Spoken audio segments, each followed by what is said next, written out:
हमारी संस्कृति, हमारी पहचान। यज्ञ, योग, आयुर्वेद सदा रहे हमारे साथ। भारत के प्राचीन ग्रंथों एवं आधुनिक विज्ञान का दिव्य संगम, यज्ञ महिमा।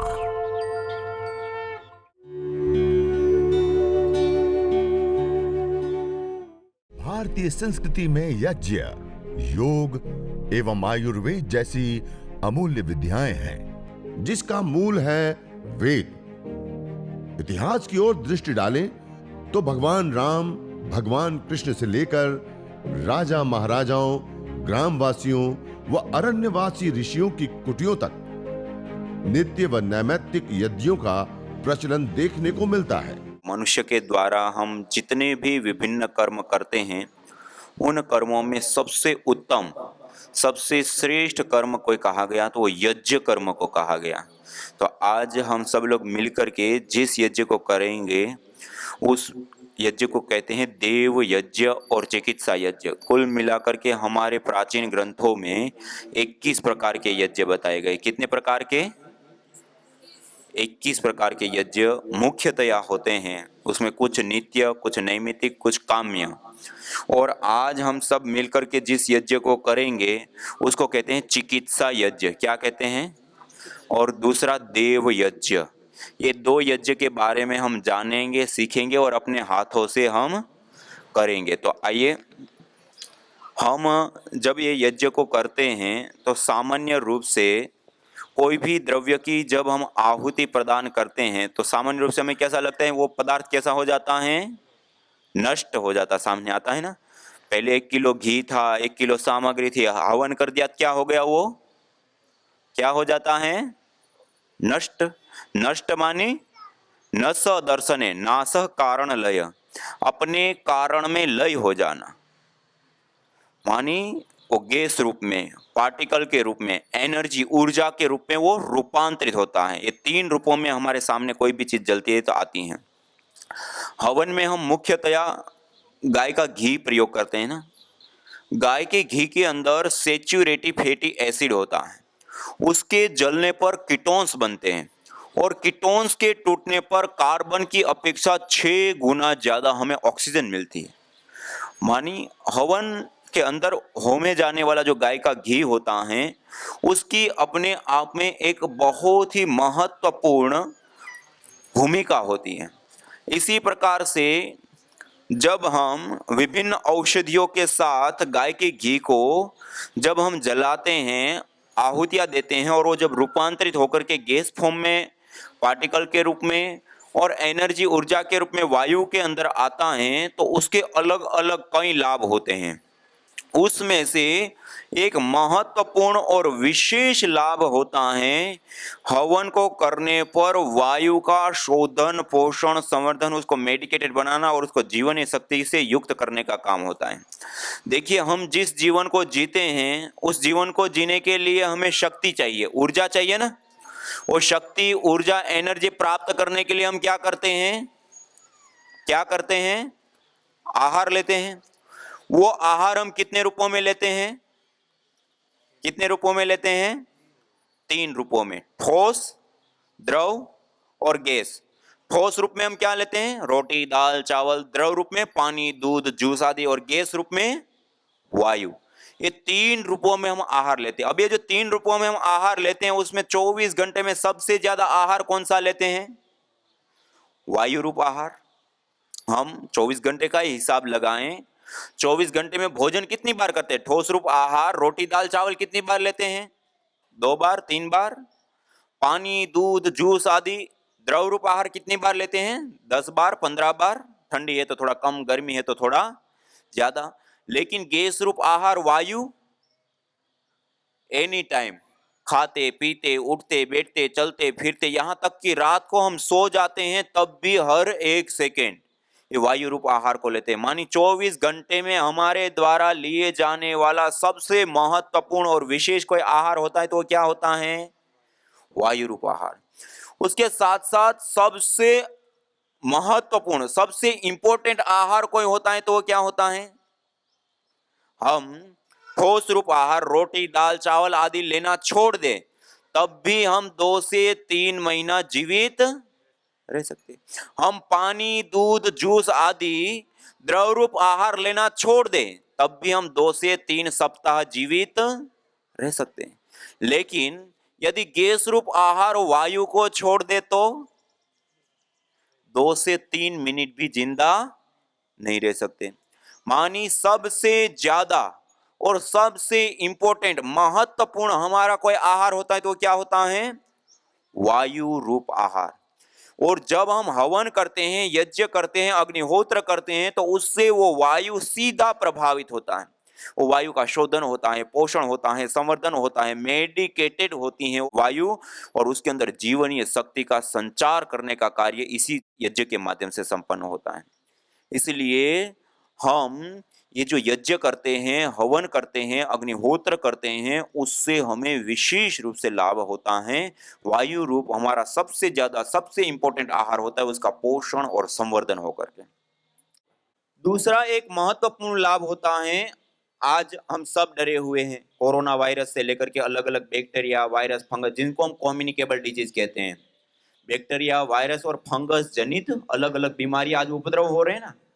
ये जो अलग अलग बीमारियां पैदा जो होती हैं, जिसको हम कम्युनिकेबल डिजीज कहते हैं, उसके लिए जो कारणभूत बैक्टीरिया, वायरस, फंगस आदि होते हैं, इस हवन को करने पर जो धूम्र उठता है, उस धूम्र को जब केमिस्ट्री लैब में एनालाइज किया गया तो आपको जानकर के आश्चर्य होगा, उसके अंदर भारी मात्रा में माइक्रोबायल एक्टिविटी देने वाले कंपोनेंट्स, मॉलिक्यूल्स होते हैं।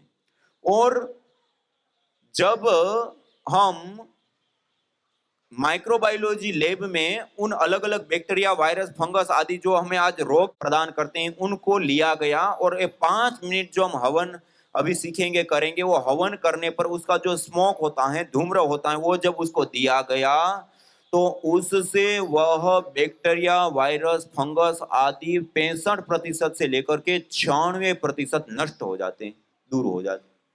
मानी आज बैक्टीरिया, वायरस और फंगस के कारण बीमारियां, और उन बीमारियों के ठीक करने के लिए हम कई हजार करोड़ की दवाइयां खा जाते हैं, और उसके बावजूद 2.25 करोड़ लोगों का जीवन चला जाता है। जबकि ये छोटा सा हवन यज्ञ अपने घर के अंदर कर ले तो हम अपने पूरे परिवार को बैक्टीरिया, वायरस, फंगस आदि से बचा सकते हैं। इतनी बड़ी विद्या है, इतनी बड़ी चीज है। इसलिए ये यज्ञ, हवन, अग्निहोत्र बैक्टीरिया, वायरस, फंगस से भी हमें बचाता है। और इससे अतिरिक्त आज हम मोबाइल का प्रयोग करते हैं, आज हम लैपटॉप, टीवी, कंप्यूटर से लेकर के अनेक प्रकार के इलेक्ट्रॉनिक उपकरण और कार्बनिक उपकरणों का भी प्रयोग करते हैं। ये सारी चीजें रेडिएशन छोड़ती हैं। आज हम एक रेडिएशन के जाल के बीच में जी रहे हैं। उसमें रहने से हमारे न्यूरॉन्स और सेल्स एकदम से डाउन होते हैं, और कैंसर से लेकर के एमएनडी, एमडी जैसी खतरनाक जानलेवा बीमारियां हो जाती हैं। और हवन करने पर जो ऑर्गेनिक मॉलिक्यूल्स वायुमंडल के अंदर आते हैं, तो उसके वायुमंडल में आने पर एटॉमिक रेडिएशन और इलेक्ट्रोमैग्नेटिक रेडिएशन, दोनों ही प्रकार के रेडिएशन दूर होते हैं। जयपुर यूनिवर्सिटी राजस्थान में कई सारे परीक्षण करने के बाद ये सामने आया कि हवन करने पर ऑर्गेनिक मॉलिक्यूल्स वायुमंडल के अंदर आते हैं, तो एटॉमिक रेडिएशन, जो हमारे व्यवहार में सबसे ज्यादा बीटा रेडिएशन आता है, वो रेडिएशन दूर हो जाता है। और doctor Mamta Saxena ji, central pollution government board Delhi में, उन्होंने कई परीक्षण करके बताया कि हवन करने पर हमारा इलेक्ट्रोमैग्नेटिक रेडिएशन से भी बचाव हो जाता है।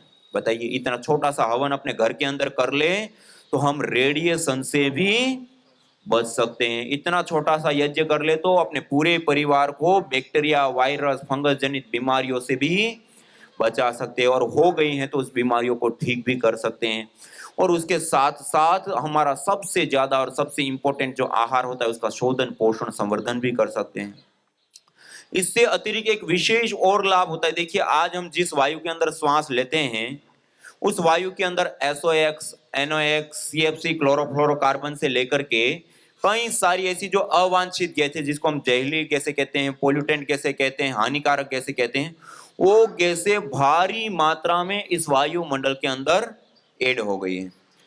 उस वायु में जब हम श्वास लेते हैं और उसमें रहते हैं तो उससे हमारे लंग्स फेफड़े प्रभावित होने के साथ साथ कई सारी छोटी मोटी बीमारियां और यहाँ तक कि अभी WHO के आंकड़े सामने आए, प्रति वर्ष प्रदूषित वायु में रहने के कारण 70 लाख से अधिक लोगों की जान चली जाती है। मानी जो वायु हमें जीवन देती थी वो अब क्या कर रही है, लोगों के जीवन ले रही है। और हम जे अभी हवन करेंगे छोटा सा, इस हवन को करने पर एथिलीन ऑक्साइड, प्रोपेलिन ऑक्साइड, अलग अलग प्रकार की गैसें बनती है। वो जब वायु के अंदर आती है और वायु के अंदर पहले से ही बहुत सारी गैसें हैं, ये दोनों जब आपस में मिलती हैं तो एक फोटोकेमिकल प्रोसेस चलता है, जिसके परिणाम स्वरूप हानिकारक जहरीली घातक गैसें भी न्यूट्रलाइज हो जाती है, खत्म हो जाती हैं, दूर हो जाती है। यदि हम इस छोटे से यज्ञ को प्रतिदिन अपने घर के अंदर कर लें तो हम यह जो जहरीली हानिकारक घातक जो अलग अलग ये गैसें हैं उससे भी हम अपने पूरे परिवार को बचा सकते हैं। मानी वायु प्रदूषण से भी अपने परिवार को हम बचा सकते हैं, इतना छोटा यज्ञ अपने घर में कर ले तो इस प्रकार से ये छोटा सा यज्ञ करने पर अलग अलग कई सारे प्रकार के लाभ होते हैं। एक सबसे बड़ा और महत्वपूर्ण लाभ होता है, देखिए हम जिस वायु में श्वास लेते हैं ना, वायुमंडल के अंदर दो प्रकार के कण होते हैं, एक धन आवेशित कण और एक ऋण आवेशित कण। धन आवेशित कण जहां शहरीकरण, भीड़भाड़ वाले इलाके आदि होते हैं वहां स्वाभाविक रूप से वो बढ़े हुए होते हैं। उसमें जब हम रहते हैं तो उसके कारण से हमारे शरीर के अंदर ब्लड सीरोटोनिन की मात्रा में चेंज आते हैं, जिसके परिणाम स्वरूप हमारी पूरी बॉडी एसिडिक बन जाती है। कैसी बन जाती है? एसिडिक। और एसिडिक बॉडी के अंदर अनेक प्रकार के रोग आते हैं, अनेक प्रकार के रोग होते हैं। और दूसरा होता है ऋण आवेशित कण, जहां पर झरने हैं, नदी है, तालाब है, समुद्र के तट है, जंगल है, पहाड़ी क्षेत्र हैं, ऐसे जो स्थान होता है वहां पर स्वाभाविक रूप से ऋण आवेशित कणों की बाहुल्यता पाई जाती है। और उस वायुमंडल के अंदर हम जब रहते हैं तो उससे हमारी पूरी बॉडी अल्कलाइन बनती है, क्षारीय बनती है। कैसी बनती है? क्षारीय, अल्कलाइन। अल्कलाइन शरीर के अंदर कोई रोग होता ही और हो भी गया है तो बहुत शीघ्रता से दूर हो जाता है, इसको कहते हैं आयन चिकित्सा। और जिस स्थान पर हम प्रतिदिन ये छोटा सा यज्ञ करते हैं उस स्थान पर प्रति सेंटीमीटर एयर के अंदर 200 से 400 ऋण आवेशित कण पाए जाते हैं। ये इतनी बड़ी संख्या होती है जो घना जंगल हो और वहां के वायुमंडल में जितनी संख्या होती है। मानी इतना छोटा सा 5-7 मिनट का हवन अपने घर के अंदर हर रोज हम कर ले तो जंगल जैसा वायुमंडल हम अपने पूरे परिवार को दे सकते हैं। इतनी बड़ी विद्या है ये साइंटिफिकली। और उसके साथ साथ देखिए तो कई सारे अलग लाभ, उसमें एक महत्वपूर्ण और विशेष लाभ होता है। देखिए मैंने अभी बताया ना, हमारा सबसे ज्यादा और सबसे इंपॉर्टेंट आहार कौन सा होता है? कौन सा होता है? वायु। अब जब हम ट्रीटमेंट लेते हैं, चिकित्सा करते हैं तो हम क्या करते हैं? खाने के रूप में, ठोस रूप में दवाइयां लेते हैं ज्यादातर। अब जो कंपोनेंट्स, ये जो हम अलग अलग जड़ी बूटियों से हवन करते हैं ना, उससे जो धूम्र उठता है, केमिस्ट्री लैब में GCMS gas chromatography mass spectroscopy एक गैस को एनालाइज करने की, माइक्रो लेवल तक एनालाइज करने की एक अत्याधुनिक तकनीक होती है। उसमें जब ये हवन के धूम्र को, अलग अलग जड़ी बूटियों को गाय के घी के साथ हवन करने पर उठता है, उसको जब एनालाइज किया गया तो उसके अंदर मल्टीपल कंपोनेंट्स होते हैं। जैसे उसके अंदर एंटीऑक्सीडेंट कंपोनेंट्स, जो शरीर को डिटॉक्सिक करने के लिए हम जो दवाइयां लेते हैं उसके अंदर जो कंपोनेंट्स होते हैं वो भी उसके अंदर पाए जाते हैं। इसी प्रकार एंटी माइक्रोबायल एक्टिविटी देने वाले कंपोनेंट, बैक्टीरिया, वायरस, फंगस आदि जनित बीमारी जिनको हम कम्युनिकेबल डिजीज कहते हैं उसको दूर करने के लिए जो लेते हैं वो भी उसके अंदर पाए गए। इसी प्रकार एंटी ट्यूबरकुल, असंतुलित रूप से जो कोशिकाएं बढ़ जाती हैं, गांठ आदि हो जाती है, उसको रोकने वाले और दूर करने वाले कंपोनेंट्स भी इस यज्ञ के धूम्र के अंदर पाए गए। एंटी एंजियोजेनी, जो विशेष रूप से अलग अलग प्रकार के कैंसर को ना होने देना, और हो भी गया तो उसको ट्रीट करने वाले जो कंपोनेंट्स होते हैं वो भी उसके अंदर पाए गए। इसी प्रकार से एंटी एफ्लिमेंट्री कंपोनेंट, जो सूजन या इन्फेक्शन होता है उनको ठीक करने के लिए जो हम दवाइयां खाते हैं उसके अंदर जो कंपोनेंट्स होते हैं वो भी इसके अंदर भारी मात्रा में पाए गए। इसी प्रकार से एंटी ब्यूटाजेनी, मानी हमारे जीन्स में जो बदलाव आते हैं उन बदलावों को रोकने वाले भी मॉलिक्यूल्स कंपोनेंट्स इस यज्ञ के स्मोक, यज्ञ के धूम्र के अंदर पाएंगे। मानी यज्ञ का धूम्र विशुद्ध मेडिसिन होता है। क्या होता है? गैस फॉर्म में ये दवाई होती है। और आपको जानकर के आश्चर्य होगा, अलग अलग जड़ी बूटियों का हवन करने पर, जो मैंने अभी बताया ना, GCMS gas chromatography mass spectroscopy, उसके माध्यम से पता चलता है कि इसके अंदर क्या क्या तत्व कितनी कितनी मात्रा में है और उसका क्या क्या फायदा होता है, क्या क्या लाभ होता है, क्या क्या हानि करते हैं, वो सारी चीजें पता चलती हैं। और अलग अलग हवन करके, रिसर्च करके आज आपको जानकर के आश्चर्य होगा, एविडेंस के साथ ये 11 प्रकार की रोगानुसार हवन सामग्रियां आज हम सब लोगों के पास है। ये भी हमारे लिए बहुत बड़े गौरव की बात है। आज तक दुनिया में जो खाई जाती हैं उन दवाइयों के लिए खाने के रूप में आज दवाइयों की एविडेंस बेस्ड रिसर्चें होती हैं। आज हवन में होम करके गैस फॉर्म में अलग अलग कंपोनेंट्स, मॉलिक्यूल्स को ला करके श्वसन के माध्यम से लेकर के उस बीमारियों को ठीक करने वाली पद्धति, प्रक्रिया के रूप में भी आज यह यज्ञ चिकित्सा के रूप में आज हमारे सामने है। आज गुजरात सरकार की अलग अलग संस्थाएं जो विशेष रूप से चिकित्सा के क्षेत्र में कार्य कर रही हैं, वेलनेस सेंटर सरकार के द्वारा बनाए जाते हैं। आज इन एविडेंसों के साथ उन सिस्टमों में भी यज्ञ चिकित्सा आज लागू हो चुका है। हमको मालूम ही नहीं है कि हमारा सबसे ज्यादा, सबसे इंपॉर्टेंट आहार वायु, हम 24 घंटे उसमें श्वास ले रहे हैं, और उस वायु को जब हम मेडिकेटेड करते और उसमें रहते हैं तो कोई रोग होता नहीं है, और हो गया है तो उस रोग विशेष को ट्रीट करने वाले कंपोनेंट जिस जड़ी बूटियों को जलाने पर मिलते हैं, उन जड़ी बूटियों से हवन करने पर वो वायु मेडिकेटेड हो जाता है। उसमें जब हम रहते हैं, उसमें जब हम प्राणायाम करते हैं, उसमें जब हम श्वास प्रश्वास की क्रिया करते हैं, तो वो कंपोनेंट श्वास के माध्यम से लंग्स तक, लंग्स के माध्यम से ब्लड तक, ब्लड के माध्यम से पूरे शरीर में पहुंच जाते हैं, और दुसाध्य असाध्य कोटि की जो बड़ी बीमारियां होती हैं वो बीमारियां भी ठीक हो जाती है। हमने cancer, paralysis, Parkinson, MND, MD, ये जो बड़ी बीमारियां कही जाती है, यहां तक कि जो खतरनाक रूप से ब्रेन ट्यूमर और कोमा के पेशेंट भी यज्ञ करने पर, हवन करने पर, अग्निहोत्र करने पर नव जीवन को प्राप्त किए। ऐसे पेशेंट जिनको मॉडर्न मेडिकल साइंस में जो उपचार दिया जा सकता है, किया जा सकता है, लाखों रुपए के खर्च करने के बाद जब डॉक्टर लोगों ने कहा ना, कहते हैं ना दया मृत्यु, कि कोई ऐसी दवाई दे दे, कोई ऐसा इंजेक्शन दे दे कि इसको अब नया शरीर मिल जाए, इस शरीर के कष्टों से वो मुक्त हो जाए।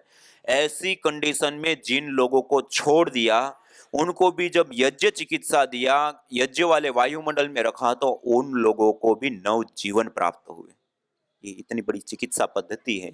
और आयुर्वेद में भी विशेष रूप से 3 प्रकार की चिकित्सा बताई। एक सत्वावजय चिकित्सा होती है, युक्ति व्यपास्य चिकित्सा होती है, देव व्यपास्य चिकित्सा होती है।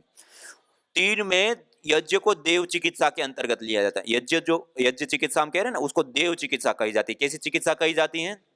और वहां पर कहा, यया प्रयुक्त्या चेष्ट्या राजयक्ष्मा पुराजित ताम वेद विहिताम आरोग्यार्थी प्रयोजयेत। जब रोग की स्थिति बिगड़ चुकी है, जब अब अन्य उपचार प्रक्रियाओं से रोग में लाभ नहीं हो रहा है, दुसाध्य असाध्य कोटि में रोग जा चुका है, तब वेद विहित यज्ञों का अनुष्ठान करके उन बीमारियों को जीते आरोग्यार्थी। और अथर्ववेद में कहा, यदि क्षितायुर यदि वा परेतो यदिर मृत्योरंतिकम नित एव तमाहरामि अस्पार्श्वमेनम सतसारदाय। यदि क्षितायुर यदि वा परेतो, यदि व्यक्ति की आयु क्षीण हो चुकी है, उनकी धातुएं क्षीण हो चुकी है, उनके प्राण क्षीण हो चुके हैं, अब यदि क्षितायु यदि वा परेतो यदिर मृत्योरंतिकम, और वो मृत्यु के अंतिम क्षणों में पहुंच चुका है, अब उनकी जीने की कोई आशा नहीं है। तमा हरामी, उसको भी मैं यज्ञ बाहर लाता हूं और सत सारदाय 100 साल की समर्थ आयु प्रदान करता हूं। अथर्ववेद में भी कहा, आयुर्वेद में भी कहा।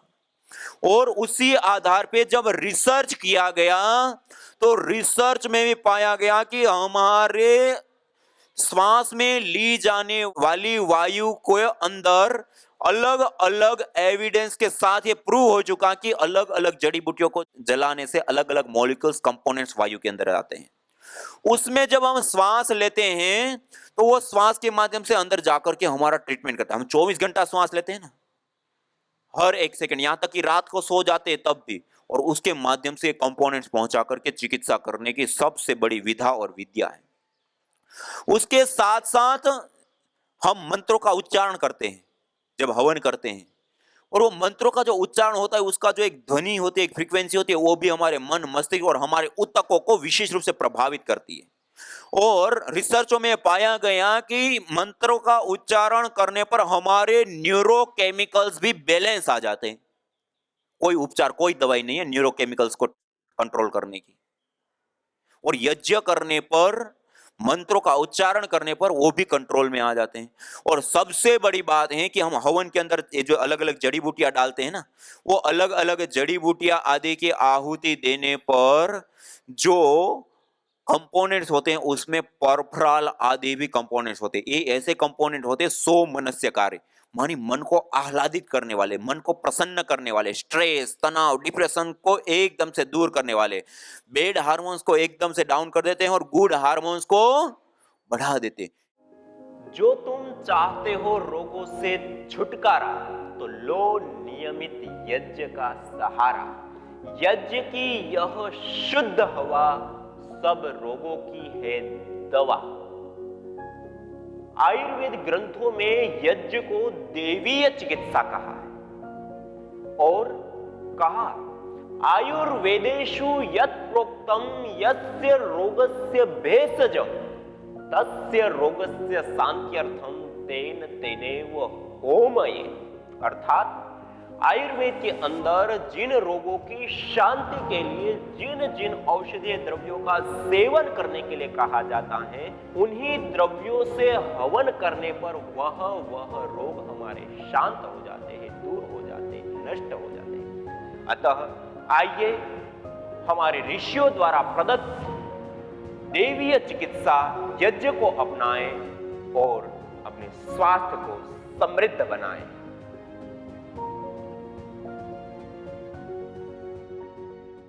6 महीने के पीरियड के अंदर मिसेज मेरी 2 बार वेंटिलेटर पे गई, 2 बार वेंटिलेटर पे गई और टोटल 6 बार हॉस्पिटल में एडमिट हो चुकी। उसके बाद उनका सब बहुत सा डायग्नोसिस किया गया, टेस्ट किया गया। उस टेस्ट में मालूम पड़ा कि इनका जो स्पाइनल कॉर्ड है, स्पाइनल कॉर्ड का D11 D12 जॉइंट के अंदर इन्फेक्शन हो गया है और वो इन्फेक्शन बाहर की तरफ ना होके अंदर की तरफ हुआ है जहाँ कैल्शियम रहता है, और वो कैल्शियम को खाना चालू कर दिया था वो इन्फेक्शन ने। उसके वजह से वो कंप्लीट, जब डायग्नोसिस हो गया उसके बाद वो कंप्लीट बेड पे ही चली गई। वो न करवट बदल सकती थी, न करवट, मतलब बिल्कुल श्वास लिया तो भी उनको दर्द होता था, बहुत ही वेदना होती थी। हर आधे घंटे के बाद भी अगर उनको पेन किलर दिया जाता था उसका भी कोई असर नहीं होता था।